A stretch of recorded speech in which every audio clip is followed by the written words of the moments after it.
This episode is brought to you by Vital Farms. Isn't it bullshit to have to question where your food comes from? At Vital Farms, you can trace your pasture-raised eggs all the way back to the source, the pasture.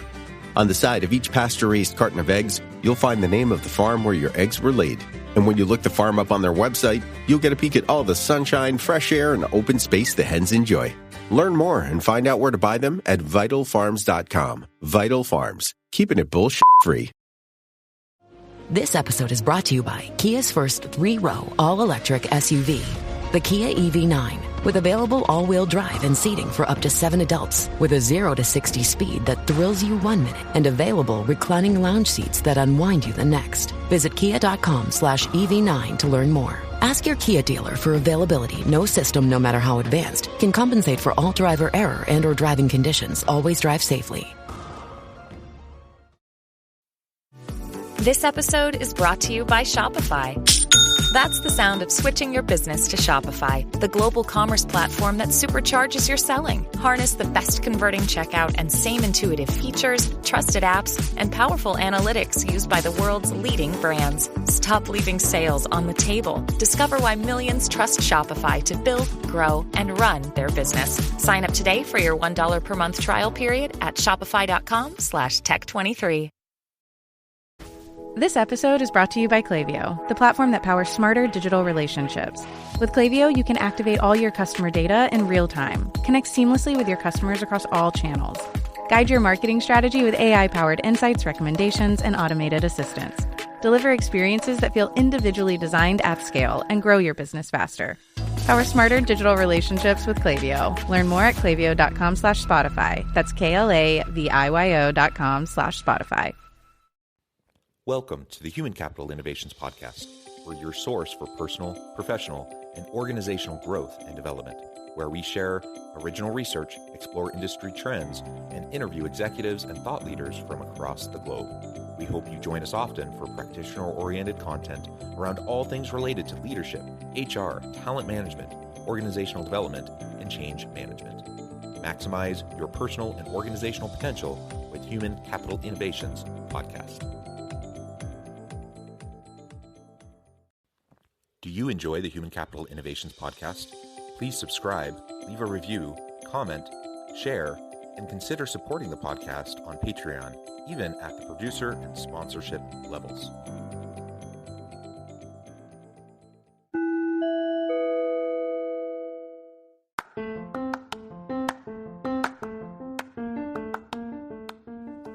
Welcome to the Human Capital Innovations Podcast. In this HCI podcast episode, I talk with Ben Richardson about the impacts of COVID-19 on the learning and development industry.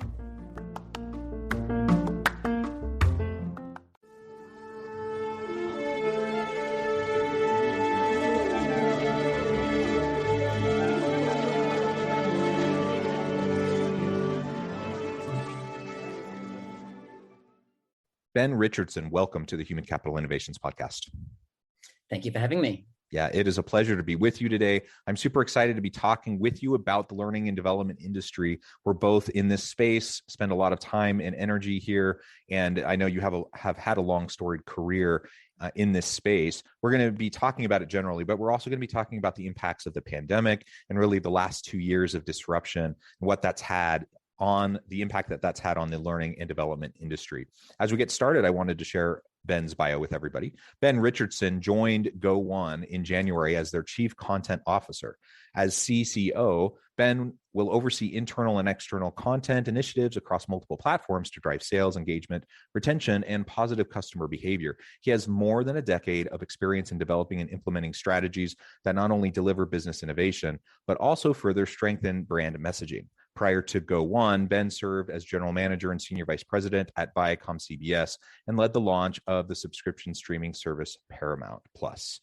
What a tremendous background. Again, pleasure to have you. Anything else you would like to share with listeners by way of your background or personal context before we dive on into the conversation for today? Well, it has been, I've had quite a few decades of experience, definitely in the media space.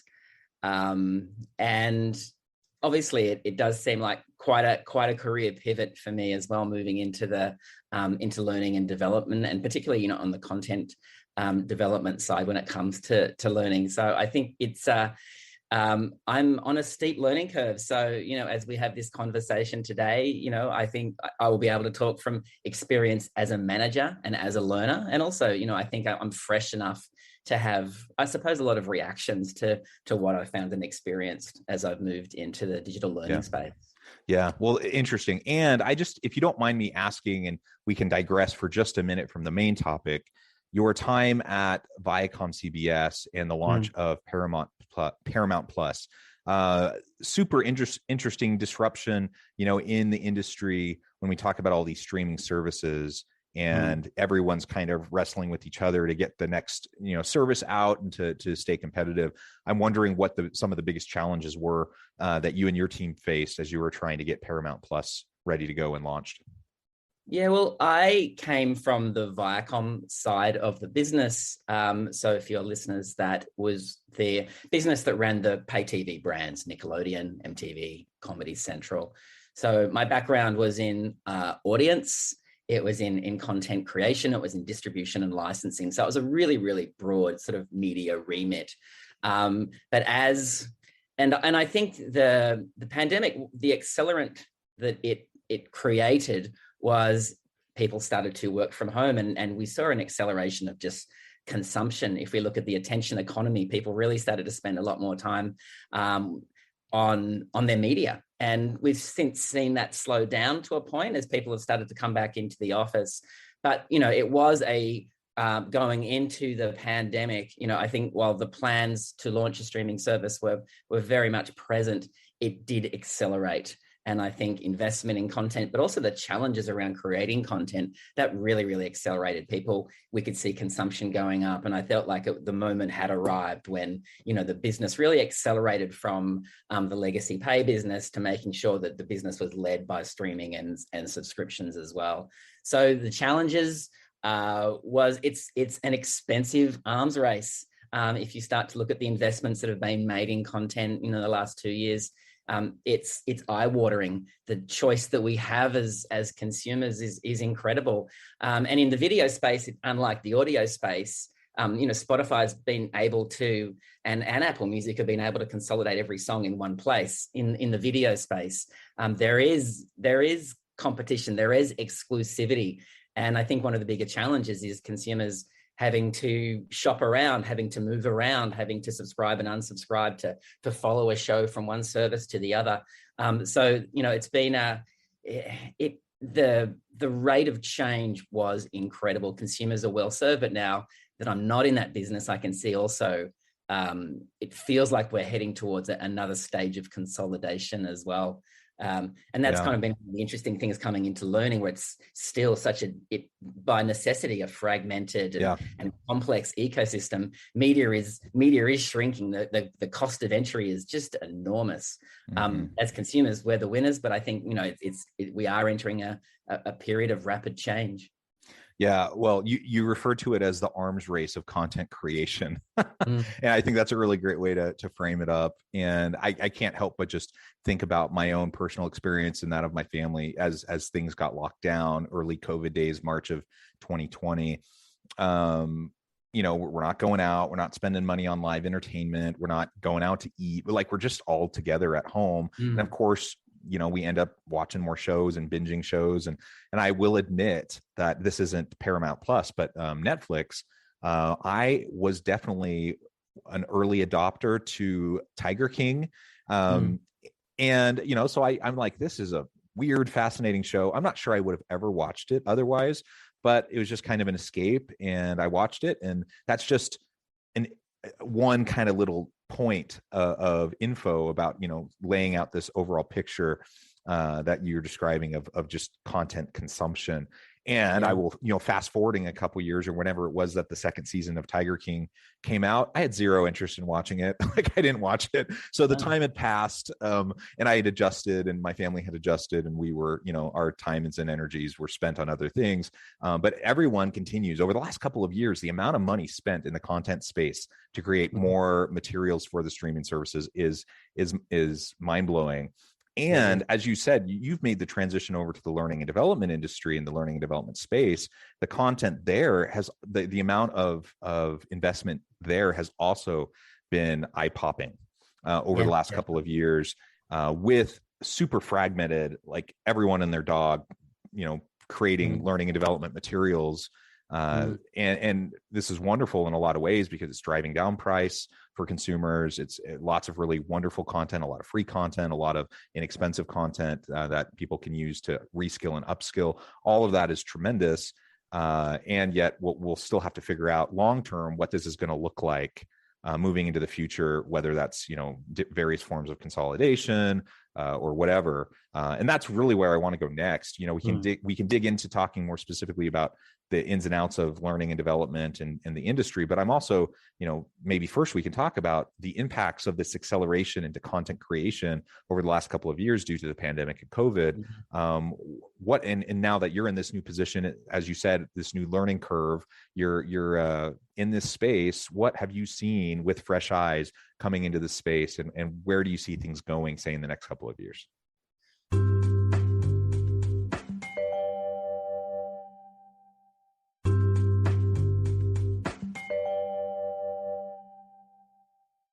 My observation is the radical change that the content creators have undergone. My experiences on the other side as a general manager were most of that training was in person. You had a broad range of experts. Some you'd worked with, you'd bring them into a room and you'd gather 10, 20 employees and do an in-person training session over a longer period of time.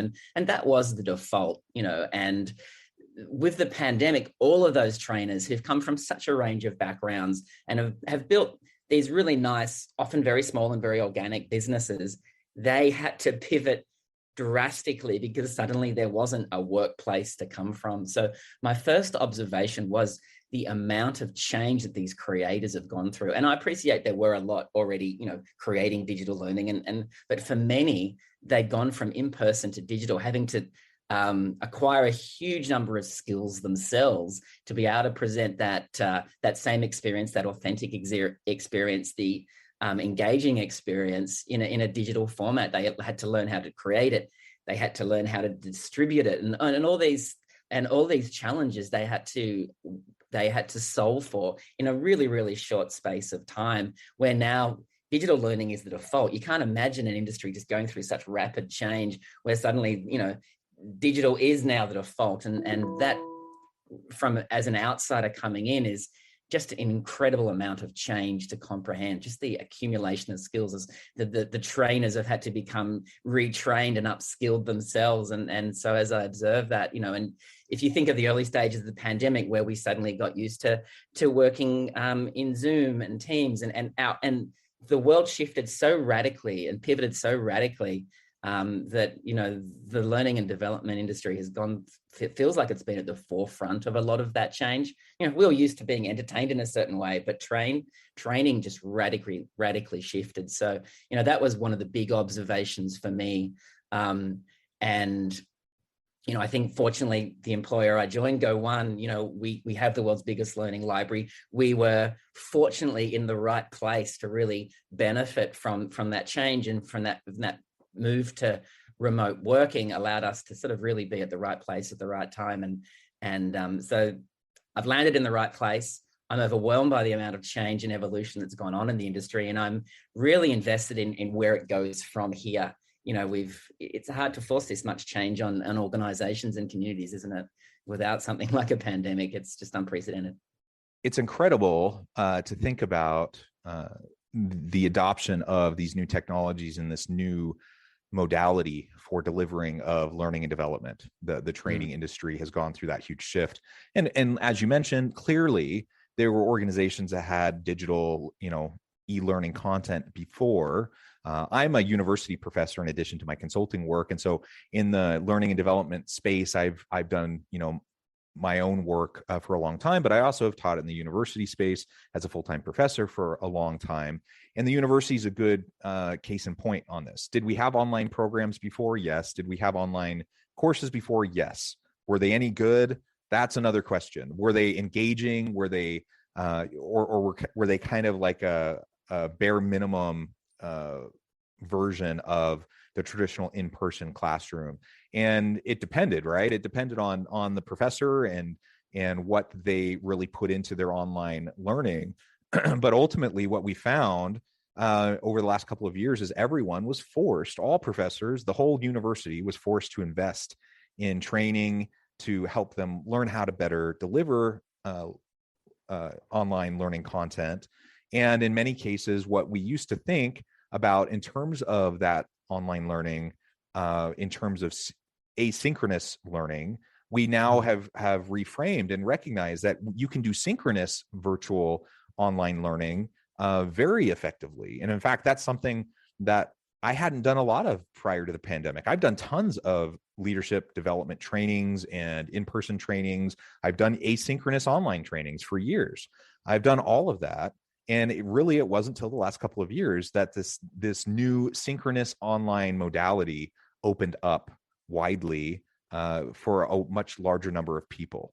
And I say that as someone who's been enmeshed in the space for a really long time, and it still wasn't something I was very involved in. Well, now everyone is involved in, anyone who's involved in the learning space, they have had to figure out how to be effective doing it virtually, and whether that's synchronous, asynchronous, whatever, some sort of hybrid approach. And so that's a good thing and a challenge. Obviously, it's a great thing to have new skills in your tool belt. It's a great thing to have different types of modalities that suit and meet different needs in different contexts.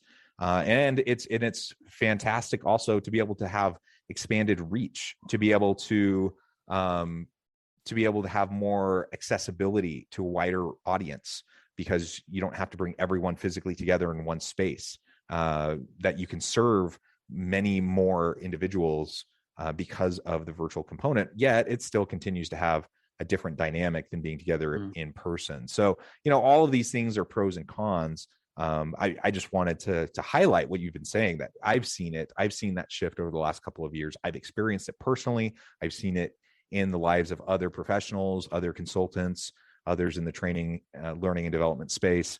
And I think more is coming, because, we continue to have disruptive technologies, and whether or not this pandemic thing is replaced by the next pandemic or the next disruption or just technological advances, we're going to continue to see this arrangement that we have become more accustomed to shift over time. You're going to have things like the metaverse. You're going to have virtual reality training sessions and those sorts of things that I honestly haven't really wrapped my mind around totally. And I'm not really sure what that'll look like. Any thoughts on some of those kind of out there in the next 5-10 years, technical developments that will change this industry even further?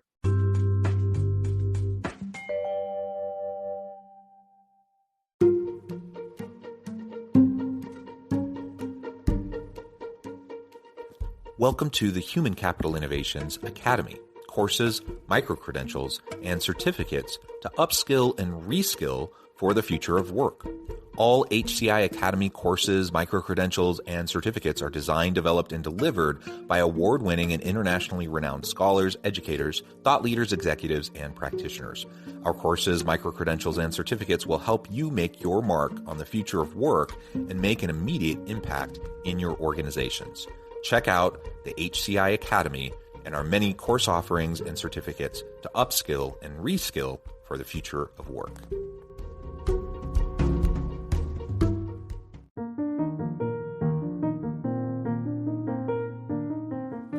Check out our new weekly LinkedIn newsletter, Alchemizing Human Capital, exploring industry trends via original research and interviews with executives and thought leaders from across the globe. We look forward to having you join us.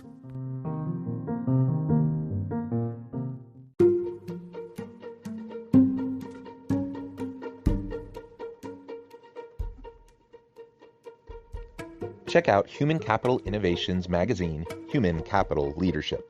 Human Capital Leadership is a free, interactive e-magazine with the mission to help individuals, leaders, and organizations find innovative approaches to maximize their human capital potential.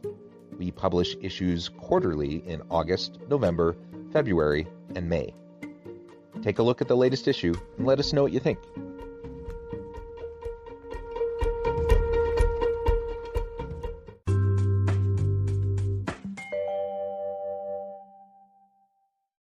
Yeah, so I mean, even a shorter time frame. Have been doing a bit of a roadshow just around Australia at the moment to talk to the future of Go One's learning experience. And so at Go One, we are not creators of content per se. We do invest where we need to fill a gap, but really in the business of creating tools to allow our creators to deliver content that is more immersive and engaging. So if we talk about virtual reality, so Go One has made an investment in a company called Tailspin. It's a US-based company, and the creators actually came from the special effects industry in Hollywood, to be honest. And so they had that experience, and they're applying that to learning. So they call it extreme learning or extreme reality, and it covers, you can do it training, whether it's through a browser or with a headset, like the Oculus or the hopefully soon to be launched Apple headset as well.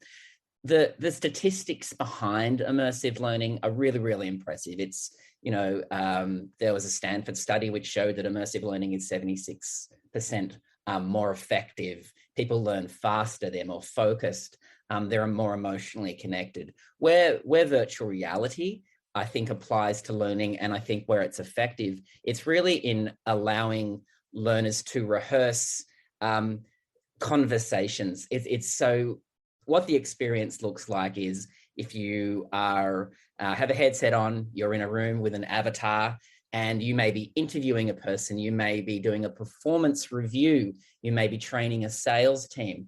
But in this training environment, you get real-time feedback. So in an interview environment, you ask the questions of 3 very different looking candidates, and you ask from a drop-down menu of questions.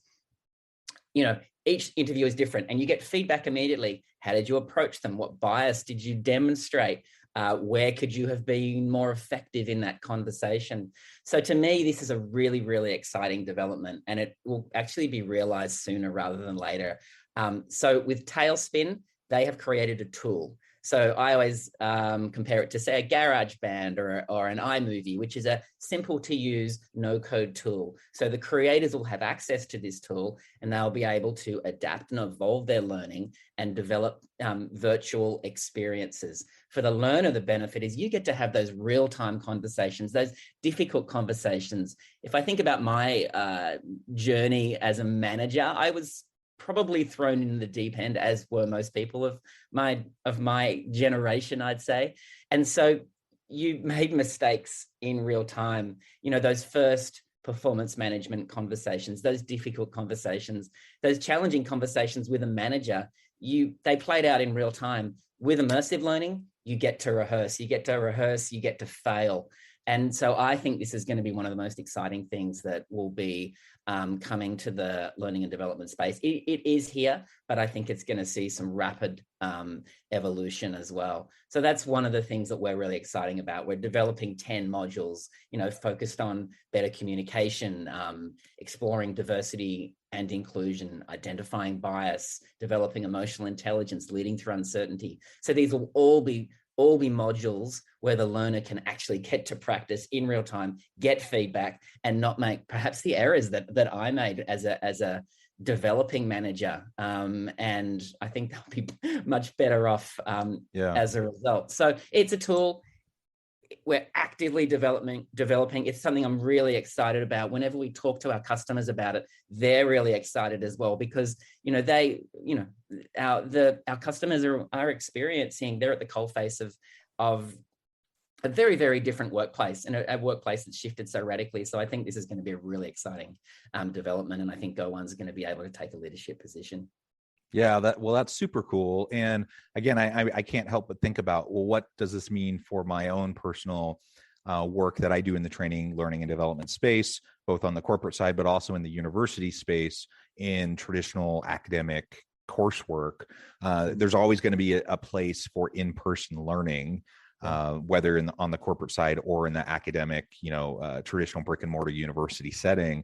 But more and more people really are craving that flexibility and the accessibility that comes through these various high engagement kinds of online learning opportunities. So this virtual reality approach, high fidelity opportunities to connect with other people, in meaningful ways in a live format, I think that's going to play a tremendous role moving forward. And I know for myself that that's something I'm definitely going to have to pay more attention to. I'm going to have to reskill and upskill myself a bit. And I have tons of training in this space. I know what I'm doing, yet I'm not fully, aware of all of the emerging technologies.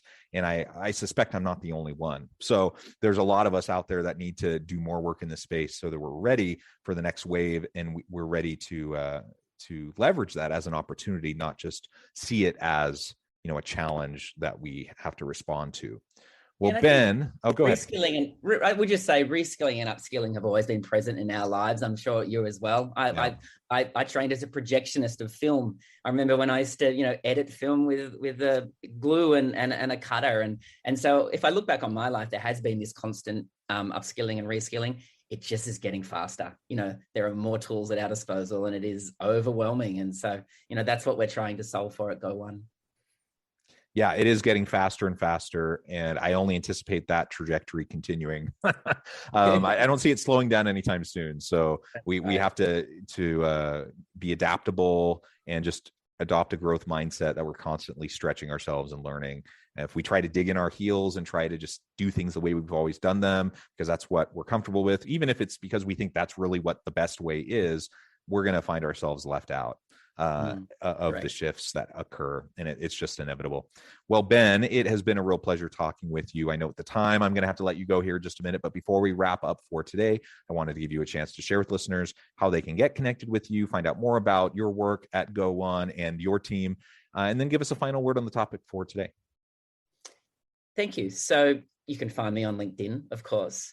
But if you want to find out more about what Go One are doing, what we're developing, go1.com. We have newsletters, podcasts, blogs. I think, we've got a really, really active bunch of creators who are really constantly telling and refreshing our story, highlighting our content, talking about developments in the industry. So, if you go to our website, you will be able to stay very much up to date with what we're doing. My final thought is, Go One may not have the presence or the awareness particularly in the American and European markets, but this is a really, really impressive business. And I think I joined them because they had so many great things going for them, so much potential, but a beautiful mission. Unlock positive potential through a love of learning. And I think that that in itself is a fantastic premise for us to really continue to sort of evolve and integrate into organizations everywhere. And really the beneficiaries are organizations and learners. The beneficiary is simplicity. We're saving for time and delivering great value. So I'm really excited to have joined this industry. I'm really excited about its potential and where it's going. And I can just see so much to come in such a short space of time. The pandemic has been an accelerant, and I think everyone's going to be a benefit of that as well in the learning space in particular. So thank you. Love to connect with your listeners. And thank you for having me. I've really enjoyed this conversation. Thank you, Ben. It's been a pleasure. I encourage listeners to reach out, get connected, find out more about what Ben can do for you. And as always, I hope everyone can stay healthy and safe, that you can find meaning and purpose at work each and every day. And I hope you all have a great week.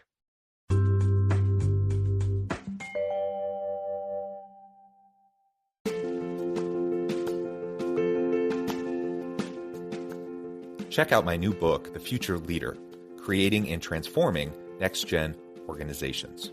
Stemming from 2 decades of professional experience and over 600 in-depth interviews with executives, thought leaders, and scholars from across the globe, The Future Leader will help you explore the ordinary, everyday actions that will help you to prepare to lead in the future of work, to respond to an uncertain future, and to produce extraordinary results for individuals, teams, and organizations.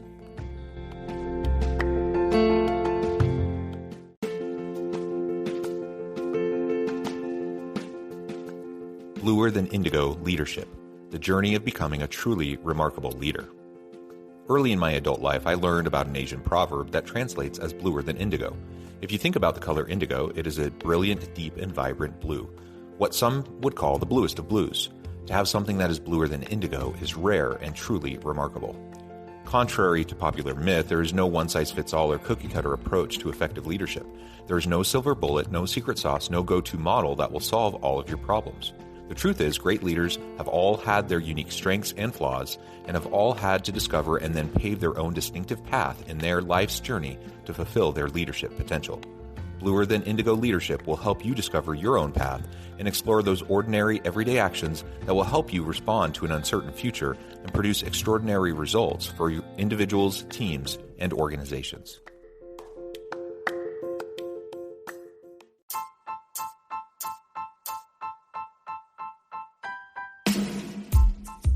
The alchemy of truly remarkable leadership. Ordinary, everyday actions that produce extraordinary results. Consider how the nature of work has shifted over the past 50 years. With increased globalization, rapid technological advancement, and the shift in economic composition, the average job of today looks very different than the average job of 50 years ago. What will the jobs and organizations of tomorrow look like? Moreover, what does this all mean for organizational leaders? What are the core competencies and capabilities of organizations and their leadership that are prepared for continued disruption and geopolitical and socioeconomic shifts? Regardless of what the future holds, increasingly, leaders need to be socially minded, data-driven, decisive, champions of talent, and disruptors of the traditional notions of leadership, teams, organizations, and work. The alchemy of truly remarkable leadership will help you to explore your own leadership competencies and capabilities and consider ways to apply and implement them into your workplace and personal life.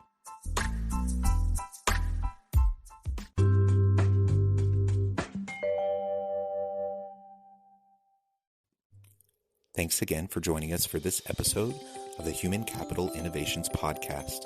I hope you stay healthy and safe and that you have a great week.